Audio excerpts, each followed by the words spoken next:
Bonsoir à tous, voici les titres qui vous seront développés dans cette édition. Le président de la République a reçu aujourd'hui les lettres de créance de 5 nouveaux ambassadeurs.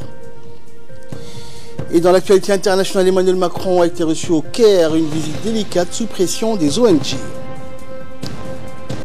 Bonsoir à vous et merci de nous rejoindre. Le président de la République, Ismaël Omar Guelleh, a reçu aujourd'hui au palais présidentiel 5 nouveaux ambassadeurs non résidents qui lui ont remis les lettres de créance en tant qu'ambassadeurs extraordinaires et plénipotentiaires des délégués de leur pays en République de Djibouti. Le président de la République a reçu le nouvel ambassadeur de la République de Bénin, de l'ambassadeur de la République islamique de Mauritanie, celui de Cameroun, l'ambassadeur du Brésil et enfin l'ambassadrice de l'Irlande. Le président de la République a reçu en premier les lettres de créance de l'ambassadeur de la République du Bénin. Excellence, Monsieur le Président de la République, j'ai le grand honneur et l'insigne privilège de remettre à votre Excellence les lettres de créance par lesquelles Son Excellence, Monsieur Patrice Talon, Président de la République du Bénin, m'accrédite auprès de votre haute autorité en qualité d'ambassadeur extraordinaire et plénipotentiaire, ainsi que les lettres de rappel de mon prédécesseur. Il a souhaité la bienvenue au nouveau diplomate de la République du Bénin. Il lui a souhaité aussi du succès dans les tâches qui lui sont confiées pour consolider les relations entre les deux pays et réaliser ainsi les aspirations de ces deux peuples. Le président de la République a reçu également au palais présidentiel le nouvel ambassadeur de la République islamique de Mauritanie, Sidi Ould El Ghedi, qui lui a remis également ses lettres de créance comme ambassadeur extraordinaire et plénipotentiaire de son pays en République de Djibouti.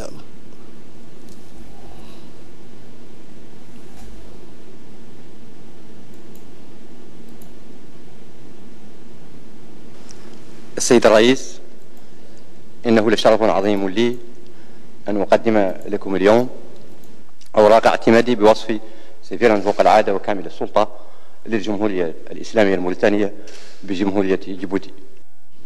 Et le président de la République a assuré le nouvel ambassadeur de la République de Mauritanie que le gouvernement djiboutien était prêt à lui apporter le soutien nécessaire pour lui permettre de mener à bien les tâches diplomatiques qui lui avaient été confiées.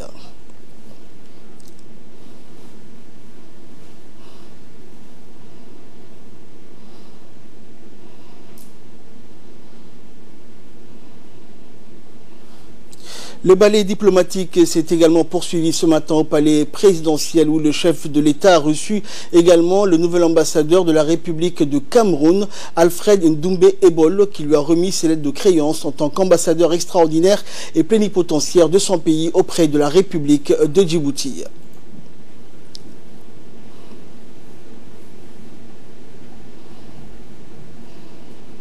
Excellence, Monsieur le Président de la République, j'ai l'insigne honneur de vous présenter les lettres de créance par lesquelles votre frère, son Excellence Monsieur Paul Biya, m'accrédite comme premier ambassadeur du Cameroun auprès de la République de Djibouti. Camerounais a confirmé sa ferme détermination à développer et à renforcer les relations bilatérales entre son pays et la République de Djibouti. Et le président Guelleh a souhaité la bienvenue au nouvel ambassadeur et a souligné le souci de Djibouti de consolider la coopération avec Yaoundé dans divers domaines.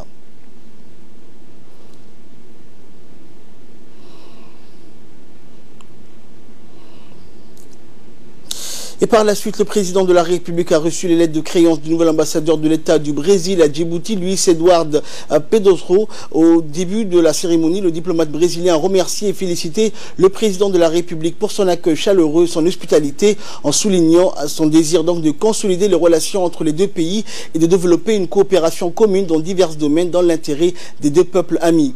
Le diplomate a saisi l'occasion et a transmis au président de la République les salutations du nouveau président brésilien Javier Bolsonaro. Je suis là pour vous présenter mes lettres de créance avec grande émotion.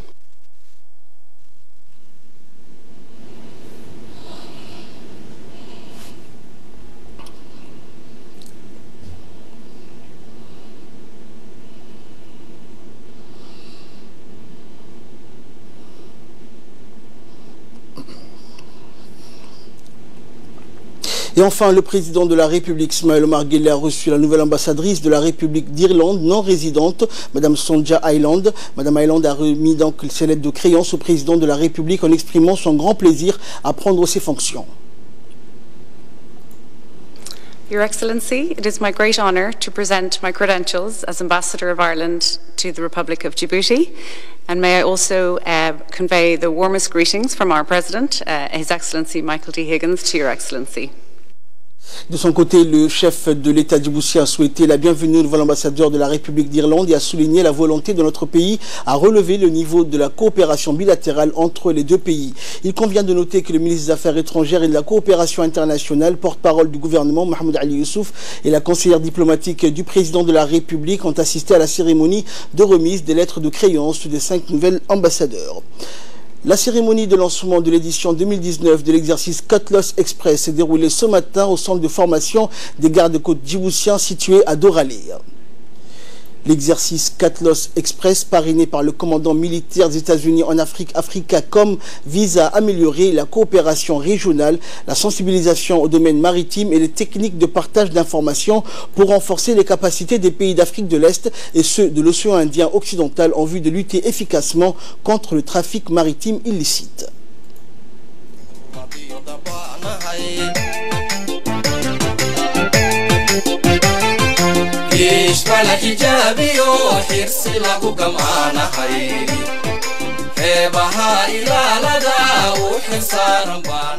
La Somalie prend part à cet exercice pour la 2e année consécutive et sa participation à cet exercice Cutlass 2019 témoigne du résultat de l'effort engagé par la communauté internationale pour stabiliser ce pays. En effet, Cutlass Express constitue l'un des 4 exercices maritimes africains destinés à améliorer la coopération, l'expertise et la pratique de partage d'informations entre les parties prenantes afin de renforcer la sécurité et la sûreté dans la région de l'Afrique de l'Est. Outre Djibouti, plusieurs pays de la sous-région prennent part à ces exercices. Et durant presque 2 semaines, ces différents corps navals effectueront des exercices de grande ampleur au large du golfe d'Aden afin de mieux harmoniser leurs connaissances en vue de lutter contre toute forme de trafic illicite et surtout d'éradiquer la piraterie en mer. Plusieurs discours ont été ponctué donc la cérémonie de lancement de l'édition 2019. Tous ont tenu à rappeler la raison d'être de cet exercice qui tend à apporter une solution adéquate à l'asservissement de la marine marchande. Le vice-ministre de la Sécurité intérieure de la Somalie s'est pour sa part réjoui de voir son pays participer à un exercice d'une telle envergure après une absence de près de 2 décennies, tout en remerciant l'Africacom d'avoir accepté la participation de son pays. Cette cérémonie de lancement a été présidée conjointement par le vice-ministre de la Sécurité et de la République fédérale de la Somalie, le commandant des gardes-côtes djiboutiens, le colonel Waïs Omar Bourré, le directeur de la sécurité nationale, Hassan Saïd Khairé, le chef d'état-major général des forces armées djiboutiennes, le général de corps Zakaria Cheikh Ibrahim et l'attaché de défense de l'ambassade des États-Unis à Djibouti. À présent, je vous propose de suivre l'intervention du commandant des gardes-côtes djiboutiens, le colonel Waïs Omar Bourré. Je vous remercie d'avoir chaleureusement et favorablement répondu à notre invitation pour assister à nos côtés à la cérémonie de lancement de l'édition 2019 du Cutlass Express Exercise. Motivé, cet exercice financé par les États-Unis d'Amérique et via de l'ambassade de l'Amérique à Djibouti et US Africom. Modifié par la position géostratégique de la République de Djibouti, qui est située sur l'emplacement au port des détroits de Bab el-Mandeb et la continuité vers l'océan Indien et mer Rouge et golfe d'Aden. Une des voies maritimes commerciales internationales les plus importantes et plus utilisées au monde, que les plus de 25 000 bateaux passent par an. Notre gouvernement et notre président de la République, son Excellence Ismaël Omar Guelleh, et son gouvernement ont tout mis en œuvre avant de renforcer régulièrement la sécurité et la sécurité au domaine maritime national et celui de la région Corne de l'Afrique.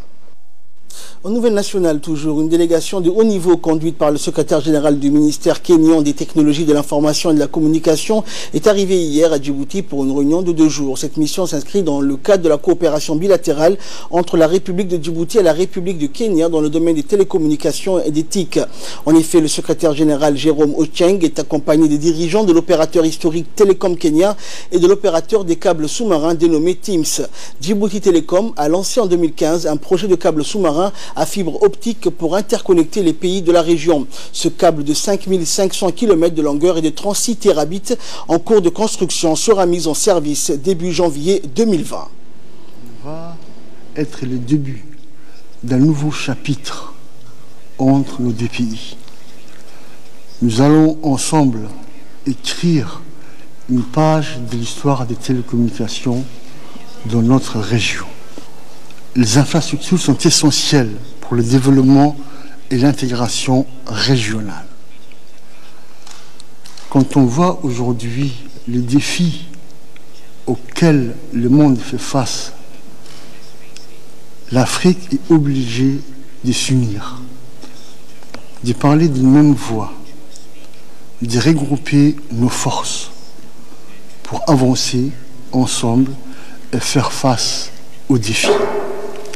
On aura l'occasion de discuter de beaucoup de points, des partenariats, des infrastructures, des télécoms, des TIC. Cette réunion a été présidée donc par le secrétaire général du ministère de la Communication, chargé des postes et des télécommunications, Ahmed Youssouf, qui a souhaité la bienvenue à la délégation. Il a également encouragé les deux parties à œuvrer pour la finalisation de ce projet en cours. On l'écoute. En ce moment d'ouverture de la réunion bilatérale des ministères djiboutiens et kenyans en charge des télécommunications, ainsi que des technologies de l'information et de la communication, pour vous souhaiter la bienvenue. Djibouti et Kenya entretiennent une relation privilégiée qui s'est consolidée au fil des années et à travers des concertations, consultations et des visites de nos dirigeants sur toutes les questions régionales et internationales. La dernière visite officielle du président de la République, son Excellence Ismaël Omar Guelleh, du 9 mai 2018, en témoigne, si besoin est. Cette visite d'État effectuée au Kenya dans le cadre du renforcement des relations d'amitié et de coopération entre nos deux pays et les deux peuples a permis de signer des accords bilatéraux de coopération dans plusieurs domaines. Le président de l'autorité des ports et des zones franches de Djibouti, Aboubakar Omar Hadi, a effectué du 23 au 25 janvier dernier une visite de travail en Allemagne où il a eu des réunions d'affaires avec différentes institutions et des hommes d'affaires. Lors d'une première étape à Hambourg, ville portuaire, M. Aboubakar Omar Hadi a réalisé une visite des infrastructures portuaires avant une série d'échanges avec l'autorité maritime de Hambourg.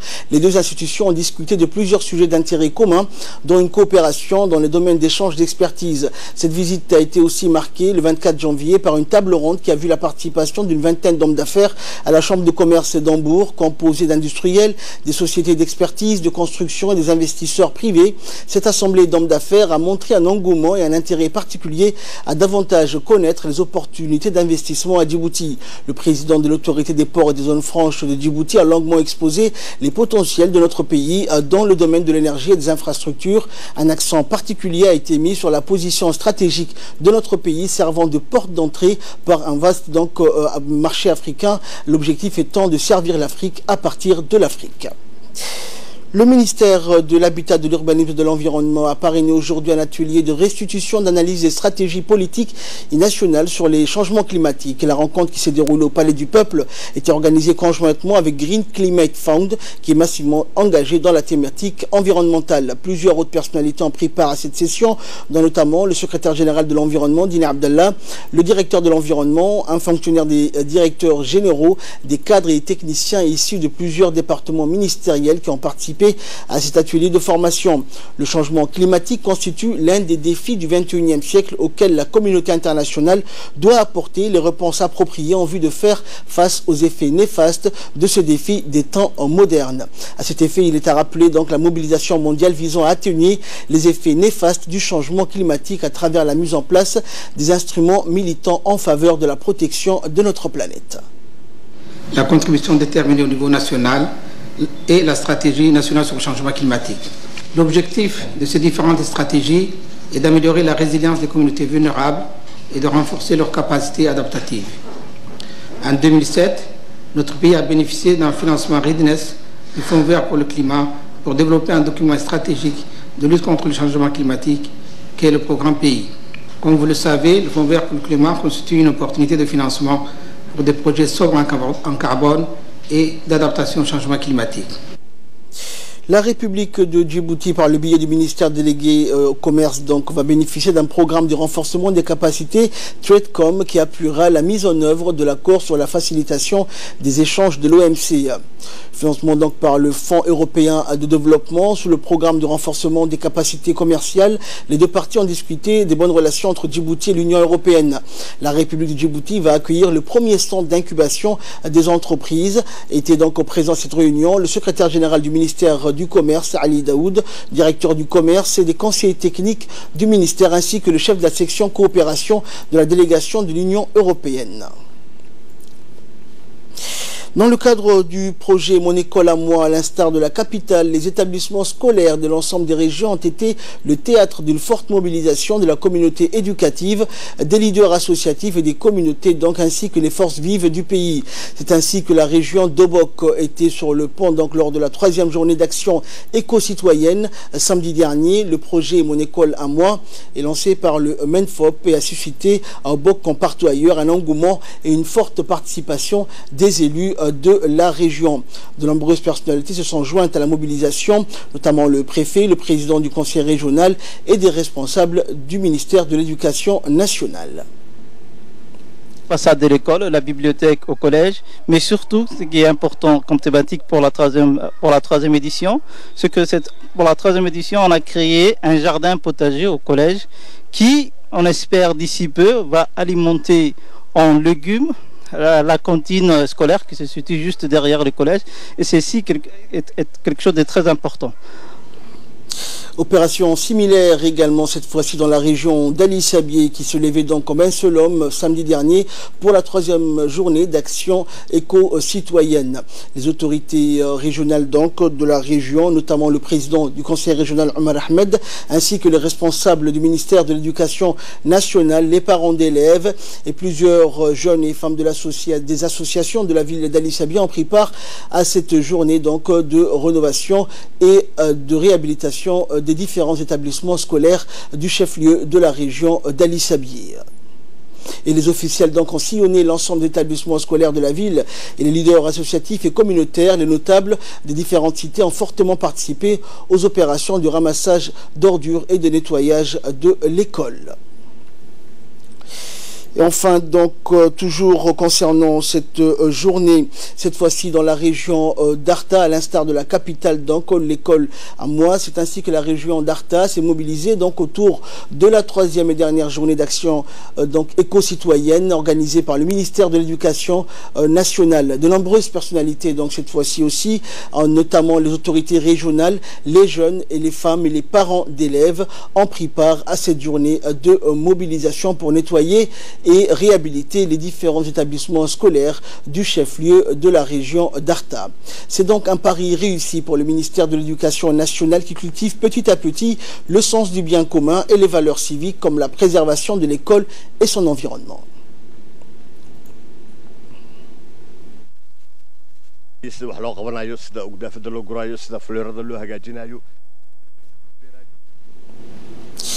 Et enfin, à l'annonce du décès du sage et notable de la région d'Obok, Hassan Meki, le sultan de Rahaïta et le directeur général du port de Djibouti ont adressé leurs sincères condoléances les plus attristées à la famille, aux proches du défunt ainsi qu'à toute la population de la région d'Obok, tous prient le tout miséricordieux d'accueillir le défunt dans son paradis éternel. Inna lillahi wa inna ilayhi raj'un. En nouvelle du monde à présent, au Yémen notamment, l'application de l'accord sur Hodeïda a été repoussée. L'émissaire de l'ONU au Yémen a déclaré que la mise en œuvre de l'accord de trêve dans la ville portière de Hodeïda et d'un autre accord sur un vaste échange de prisonniers avait été repoussé en raison de difficultés sur le terrain. Ces accords avaient été conclus en décembre en Suède lors de pourparlers organisés par l'ONU entre le gouvernement yéménite soutenu par l'Arabie Saoudite et les rebelles houthis appuyés par l'Iran. Hodeïda a été pendant des mois la principale ligne de front de la guerre au Yémen. Les forces pro-gouvernementales ont lancé une offensive en juin en direction de la ville portuaire de la mer Rouge par laquelle transite l'essentiel de l'aide alimentaire et des importations alimentaires du pays. L'accord de cessez-le-feu est entré en vigueur le 18 décembre dans la ville, mais des combats sporadiques s'y poursuivent. Un redéploiement des forces rivales programmé pour le 7 janvier n'a pas eu lieu et un échange de prisonniers ne s'est pas matérialisé. C'était dans les titres. Emmanuel Macron a été reçu au Caire, une visite délicate sous pression des ONG. Après la visite culturelle au temple d'Abou Simbel, l'un des sites archéologiques emblématiques de l'Égypte, le revenu pour le président français Emmanuel Macron de rencontrer donc son homologue égyptien Abdel Fattah al-Sisi. Il est attendu au palais présidentiel du Caire pour un tête-à-tête et la signature d'une trentaine d'accords et de contrats commerciaux pour quelques centaines de millions d'euros selon l'Élysée. Emmanuel Sisi. Et enfin, les secours se poursuivent après l'effondrement d'un barrage minier au Brésil. Les secours ont repris donc aujourd'hui leur recherche pour retrouver les centaines de disparus de Brumadinho dans le sud-ouest du Brésil, 2 jours après l'effondrement pour une raison encore inconnue d'un des 3 barrages du site minier de cette ville de 39 000 habitants. Un drame qui a fait plus de 35 morts. L'accident a provoqué une coulée de boue dévastatrice. 11 millions de litres d'eau se sont déversés, laissant un paysage de désolation. Ce matin, les populations déjà traumatisées se sont réveillées paniquées au son des sirènes devant le risque de rupture d'un autre barrage minier, une alerte ensuite levée. En attendant de trouver la cause du drame, les secours s'organisent pour fournir de la nourriture aux survivants désormais sans toit. Le président Jair Bolsonaro, qui a survolé la zone samedi dernier, a annoncé qu'une délégation de l'armée israélienne allait arriver dans la soirée pour porter main forte aux autorités locales avec 140 hommes et 16 tonnes de matériel. Fin de ce journal. Merci à vous de nous avoir suivis. Excellente soirée sur Téléjoudi.